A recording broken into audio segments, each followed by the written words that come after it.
Oke, selanjutnya kita bikin implementasi dari registration API. Nah, kurang lebih kemarin tuh udah jadi ya halamannya, cuman tombolnya ini belum berfungsi juga dan masih ngarah ke login. Apa? Cuman kita enggak nyampe sini dulu ya, kita bikin store dulu state management buat buat dispatch dari API-nya ya. Dispatch sendiri itu apa? Kalau pemahaman saya sendiri, dispatch itu sebuah uh, kumpulan pola gitu. Jadi kita udah ada polanya nih, tinggal bikin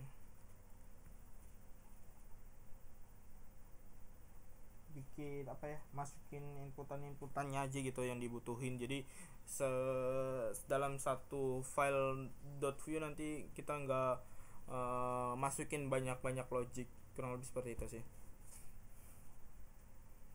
Nah, mungkin kita bikin dulu foldernya store aja. Nah, isinya apa aja, kita lihat dokumen pribadi bagian store. Isinya itu index.js sama services yang paling utama ya. Services. Nah, cuman kita jangan ke index dulu, tapi kita ke services dulu. Berarti kita bikin folder dulu namanya services. Kenapa services? Karena ya banyak kumpulan service. Nah, yang paling pertama kita bikin api.js nya dulu. Jadi di dalam api ini kumpulan Axios atau Axios get gitulah, buat ngeget datanya. Kan kita ngeget datanya pakai Axios. Kita pakai api.js namanya. Isinya apa aja? Mungkin saya split aja layarnya. Yang pertama bikin import buat Axios-nya yang pasti. Axios ini ya fungsinya buat ngarahin ke API-nya. Terus kita bikin camel case keys. Fungsinya nanti ketika datanya di get atau utamanya datanya di get. Ketika datanya di get itu yang dari database-nya atau dari backend-nya tulisannya misalkan admin underscore user, nanti bakal diubah jadi admin user, jadi camel case gitulah, kurang lebih seperti itu. Selanjutnya itu import cookies-nya. Nah, ini kecil aja kali ya. Nah, selanjutnya import juga snackis. Nah, kalau snackis ini kebalikannya dari camel case. Kalau misalkan awalnya admin user, sama snackis akan diubah jadi admin underscore user. Nah, kurang lebih seperti itu sih. Selanjutnya kita bikin konstanta api.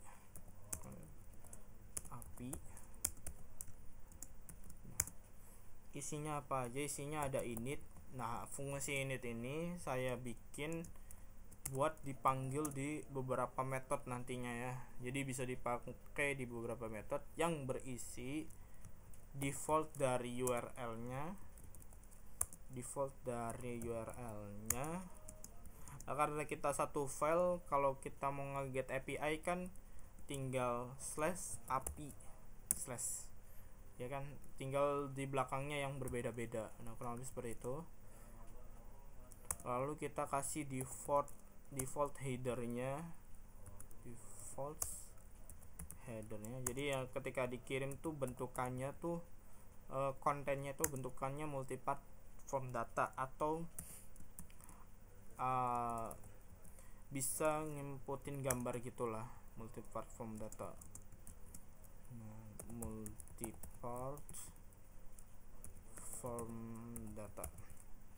Dan yang terakhir kita kasih default dari authorization-nya, headers common authorization sama dengan. Nah, kita udah coba kan lewat API itu bahwa dia itu tokennya berbentuk bearer token. Jadi kalau bearer token tuh depannya harus ada bearernya. Terus kita kasih spasi kosong. Terus kita concat pakai cookies get token. Ya, mungkin ya intinya buat authorization, buat nge-get datanya biar muncul. Kalau nggak ada authorizationnya maka datanya nggak muncul, intinya gitu sih fungsinya. Nah, selanjutnya kita bikin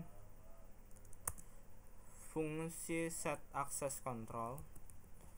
Sebenarnya ini optional sih, kita lewat aja dulu kali ya. Kita langsung ke get, ini copy aja biar videonya gak kepanjangan. Mungkin bisa itu sih, nanyanya langsung, kalau bingung langsung nanya aja lah gitu. Ini biar videonya gak kepanjangan aja sih. Save, lalu kita bikin file baru buat action.js. Nah, kalau yang atas tadi emang mudah dijelasin sih, tapi kalau yang ini kayaknya udah langsung di copy aja kali biar cepet. Tadi action.js. Nah, yang ini juga kayaknya langsung di copy aja lah biar cepet. Copy raw content, paste, sip.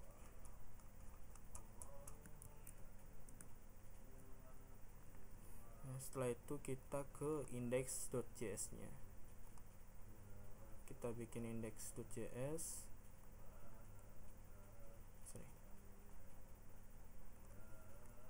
Index.js. Nah, index.js itu letaknya bukan di services ya, tapi di store-nya. Nah, di luar services. Isinya dikit ya. Iya, kita copy aja lah. Sip. Tapi bagian tiket kita hapus.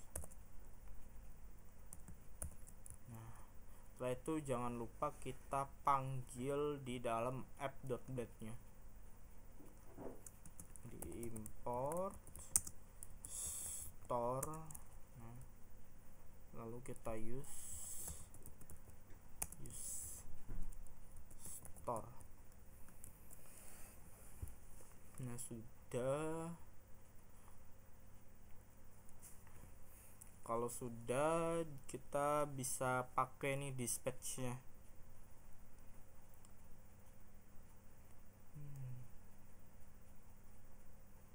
Lagi agak lama ya. Harusnya nggak ada error sih, tapi kalau misalkan error kita perbaiki dulu. Nggak muncul. Nah, kalau blank kayak gini kan harusnya muncul tampilannya. Kita lihat konsolnya, apa yang error. Export name default api.js app store services api.js. Oke, kita belum export default ya. Jadi kita export default dulu. Ini lupa guys, namanya tuh api.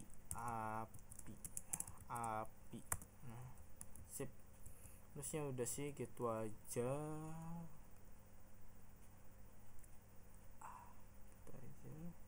Balik lagi, harusnya nggak error.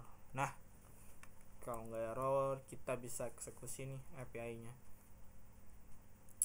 Yang pertama, kita matiin dulu buttonnya ini, jangan jadi ahref tapi kita jadi button, dan ahrefnya kita buang. Ini udah jalan tuh. Cuman masih jalan karena di sini ada form ya. Nah, formnya ini kita bikin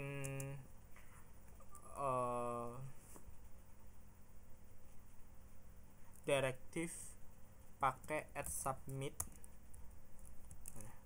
lalu kita prevent. concat dengan prevent. Kenapa butuh prevent? Jadi ketika di submit itu dia mengecek kondisi dulu. Kalau kondisinya udah true semua atau udah valid lah, baru dia bakal ngeksekusi submitnya gitu sih fungsi dari prevent. Nah ini kita bikin handle submit. Nah handle submit ini nanti bakal berupa metode gitu. Nah ini kita isinya scriptnya taruh di atas, bisa ditaruh di atas atau di bawah codingan HTML, tapi biasanya kalau saya taruh di atas sih. Fungsinya ya biar orang itu ngebaca dulu gitu logiknya, karena yang diutamain kan logiknya. Nah kurang lebih kayak gini. Wajib ada export default, jangan lupa. Nah selanjutnya kita bikin method dulu buat handle submit, karena kita nggak tahu kan inputan dari API itu apa aja. Ya kalaupun kita sebagai full stack developer kita tahu gitu, oh backendnya tuh butuh ini, tapi kalau misalkan tugasnya terbagi kita kan bingung backendnya naruhnya apa aja, frontendnya harus menyesuaikan backend gitu. Nah kita bikin method. Nah metodenya itu sesuai sama di add submit ini, yaitu handle submit.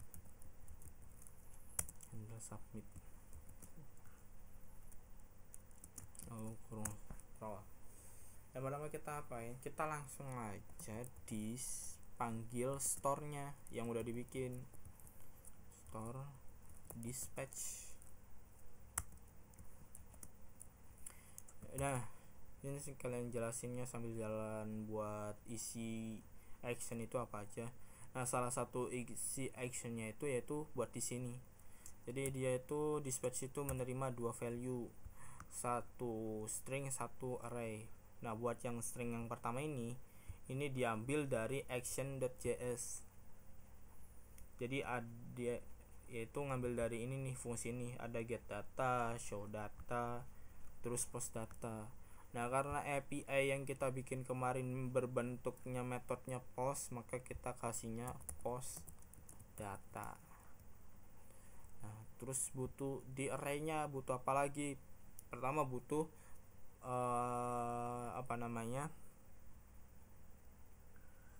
butuh URL-nya. Nah, bahwa kita tahu URL kemarin adalah out/register. Nah, kenapa kok out/registernya aja? Nggak lengkap, ada http 127 bla bla bla, yaitu tadi udah dijabarin di file api.js di mana? Di Axios default. Nah, udah kayak gini sih. Nah ini juga kenapa langsung /api aja ya, karena kita dalam satu folder project yang sama, makanya kita slash aja gitu. Kalaupun misalkan beda projectnya ya kita bisa jabarin domainnya apa gitu, slash apa kayak gitu sih, biar nggak panjang-panjang gitu. Masa di sini kita harus nulisin http 127, nanti bakal panjang. Ini kurang seperti ini. Nanti kita koma, jadi payloadnya itu ada dua, ada URL sama nanti data yang mau dikirim. Nah kita kosongin aja dulu. Kenapa kita kosong? Kita kan belum tahu ya inputannya apa aja gitu yang dibutuhin. Terus kita try catch pakai then catch. Nah ini ada result sama R. Nah kita log aja dulu, log result sama log R, atau kita jelasin jadi error.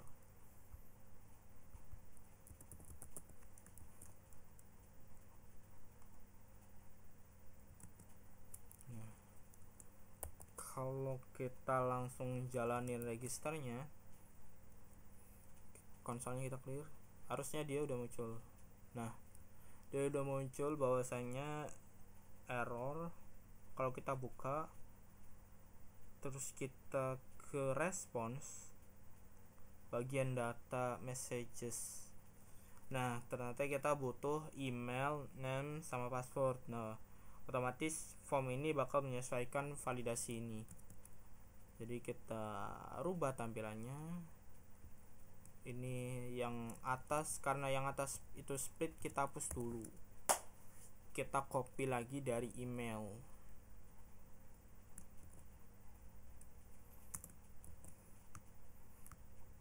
Type-nya pakai teks. Terus mungkin ID kita nggak usah. Nah, placeholdernya kita isi name, full name lah, full name. Yang email juga inputnya dihapus, ID-nya dihapus. Nah, password juga itu kan split ya, kita hapus dulu. Nah, kita copy ulang from groupnya. Type-nya kita ubah jadi password. Nah, E-nya password, placeholdernya. Nah, otomatis seperti ini udah sesuai. Nah, selanjutnya kita bikin variabel untuk menerima email, inputan email, name dan password. Nah, kita bikin variabelnya di atas di script pakai data return. Nah, biasanya saya karena ini form ya, bentukannya form, saya kelompokin lagi gitu. Jadi ada form lagi yang isinya buat ngisi dari variabel inputannya yang nanti bakal dipanggil pakai vModel. Yang pertama kita butuh name-nya yang pasti, kita kasih string kosong. Lalu kita butuh email, string kosong juga, dan butuh password. Password.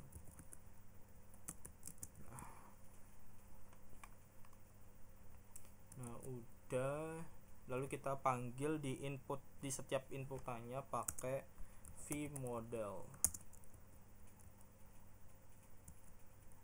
Nah, karena tadi dikelompokin, jadi kita ambilnya langsung dari formnya ya, jangan dari datanya, tapi kita langsung dari formnya.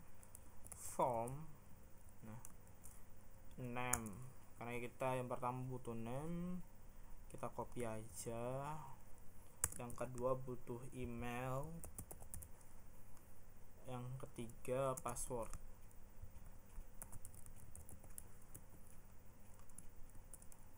Nah, harusnya udah. Nah, kalaupun udah, nah form ini kita panggil di dispatch-nya. Kan tadi kita bilang bahwasanya kurung array ini butuh dua parameter, yaitu parameter URL-nya sama data yang dikirim. Nah, data yang dikirimnya itu berdasarkan dari form.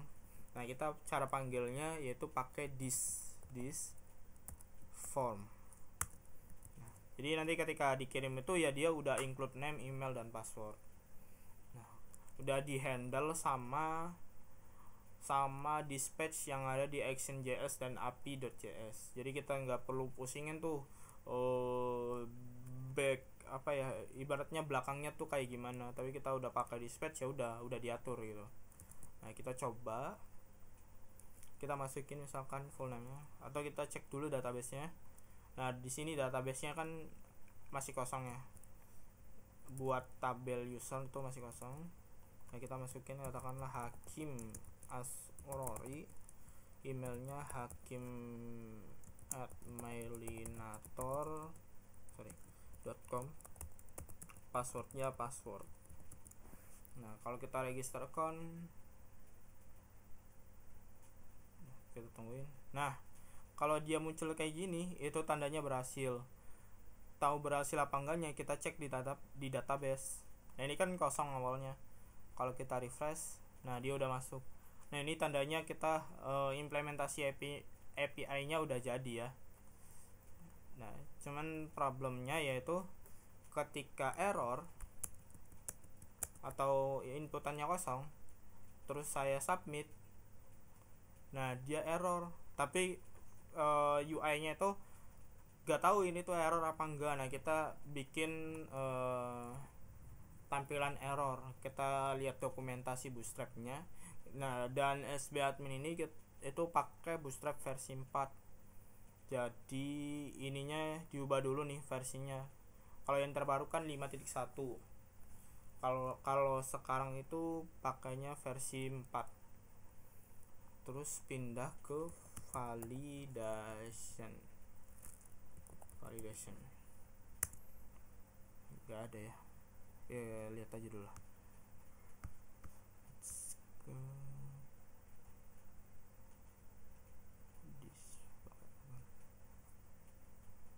Komponen apa ya?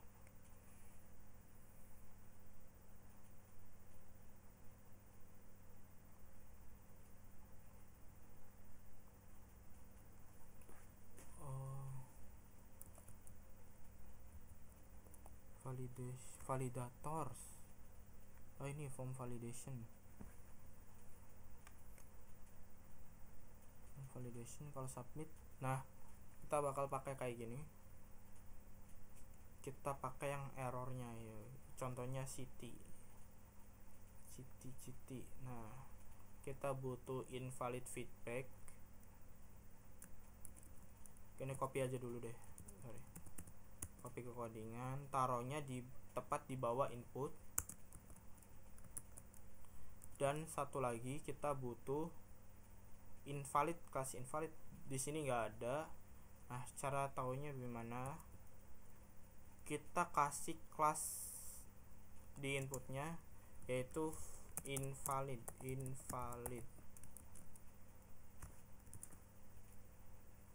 Nah, dia harusnya muncul. Ini di mana ya? Di register. Apa udah panggil invalid? Udah muncul ya? Bentar. Bukan. Is invalid, sorry. Bukan invalid langsung, tapi is invalid. Nah, udah muncul nih errornya. Kalau lebih seperti ini. Cuman kita harus kondisiin. Nah, di sini kan udah ada nih, kita bisa ngambil apa gitu buat pengkondisiannya.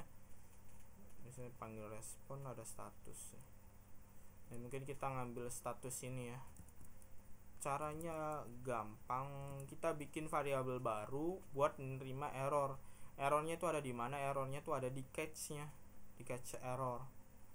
Nah, kita bikin variabel baru dulu, misalkan error kurawal kosong.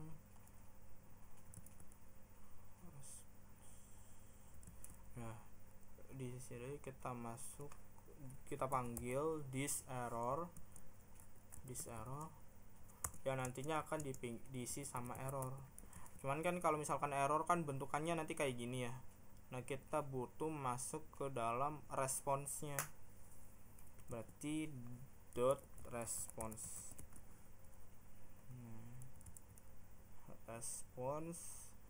Terus kita butuh datanya nih, data messages, terus ada messages. Nah, that's it, itu aja. Nah, kita hapus dulu is invalidnya, otomatis hilang. Nah, kita baru kasih kondisi, misalkan ini kita munculin dulu deh error. Nah, 0. Kalau kita coba submit ulang tapi inputannya kosong, nah dia udah muncul. Nah, karena ini name, berarti kita butuh name. Kita nggak butuh email sama nggak butuh password, berarti .name. Nah, udah kan muncul kayak gini. Nah, ini kita bisa pakai buat if, buat pengkondisian, yaitu pakai directive class, terus is invalid itu akan aktif ketika pakai kurung kurawal guys.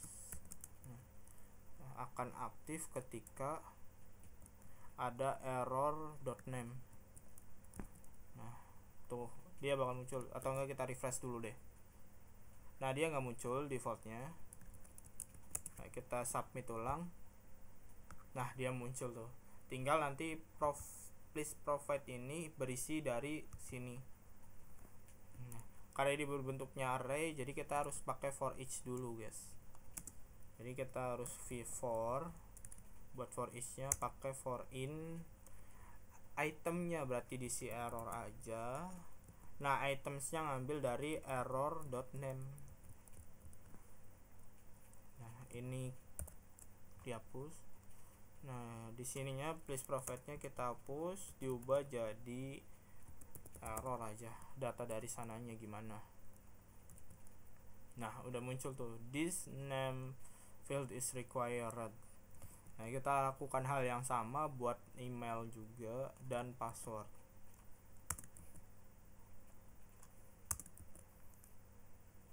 Terus kita kasih kondisi. Nah biar kopinya emang sip, copy. Oh salah, kita butuh kelasnya aja, kelas paste, password paste, tapi jangan lupa diubah, ini jangan name tapi email, dan ini juga jadi email. Terus error name ini juga diganti password, ini juga diganti password. Nah sip, udah sesuai kan, ini email password. Nah misalkan emailnya sama, misalkan ini udah diisi Asep, tapi emailnya udah yang terdaftar tuh hakim@mailinator. Berarti kita daftarin ulang hakim@mailinator.com. Misalkan passwordnya samalah password. Nah kalau di register account, nah dia udah terdaftar emailnya karena ya emang udah terdaftar itu. Terus misalkan bikin ininya diubah jadi Asep, tapi passwordnya kurang dari 8, misalkan Asep. Nah dia bakal error kalau misalkan password itu harus lebih dari 8.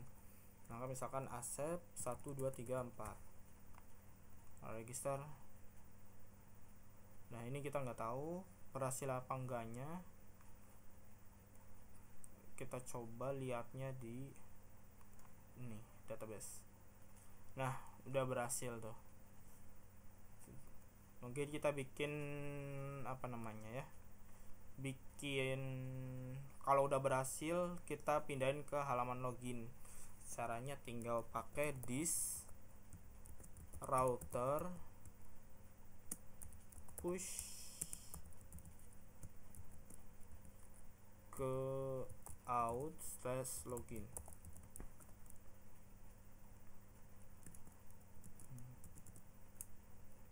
Sip. Ini error ya? Harusnya sih nggak error. Ini error apa? Refresh dulu deh. Sip, nggak error. Coba kita daftarin misalkan admin, emailnya admin, passwordnya password. Kalau registernya berhasil, sip, udah pindah halaman ya. Ini juga udah pindah jadi login. Oke, mungkin buat video kali ini cukup sampai situ sih. Terima kasih.